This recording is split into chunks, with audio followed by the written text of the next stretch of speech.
Right, so this is the interview that Nzeogwu granted Ejindu uh, in 1967. This was Nzeogwu's last interview with Mr. Dennis Ejindu of Africa and the world. So we're going to listen to Nzeogwu himself speak rather than people just piecing things together from the skies. He was there. Ejindu asked Nzeogwu, much has been said and written. By the way, both of them are Igbo, so it's not one Yoruba person saying anything at this point. He said, much has been said and written about the January coup, but how tribal was the idea and execution really? And then Nzeogwu answered the question. In the north, no. In the south, yes.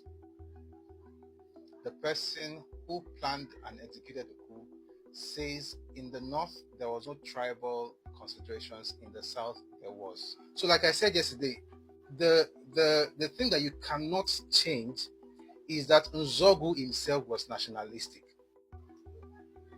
And you know this from the things he said, from the things he did, and from the things that people around him said about him. Nzeogwu as a person. Maybe you can say the same thing for Adewale, if you read his book, Why We Struck. Adewale Ademoyega. He too might have been like Nzeogwu, who was just idealistic and said, we're going to change this world. But Ifeanyi was very, very tribal. How do we know? Because Nzeogwu himself said so. And I'm going to read out what Nzeogwu said, so it doesn't look like we're making things up.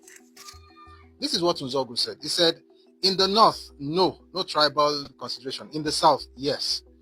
There were 5 of us. And by the way, all those things are putting on Naira Land on Twitter with 25 names or 15 names of many Yoruba people on the list. Nzeogwu, who planned the coup, said there were 5. There's no way somebody on Naira Land on Twitter who was not there in the room when they were planning the coup knows more than the planner of the coup himself. He said, there were 5 of us, and at the beginning, we knew exactly what we wanted to do. We had a short list of people who were undesirable to the future development of the country, or who had to be sacrificed for peace and stability because of their position at the time. At this point, we have completely ignored tribal issues, but we had a mistake in the implementation. Both of us in the north, he was talking about himself and Owatego, we gave it our all. However, the other 3 units stationed in the south failed at the last minute due to incompetence and flawed thinking.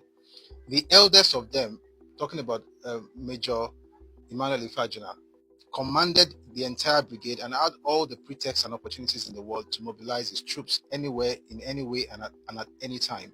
He was wrong. In Lagos, the work was done poorly, even allowing for 1 or 2 genuine errors. The Midwest has never been a big deal, but virtually nothing was done in the East, our main target. He and others have failed us.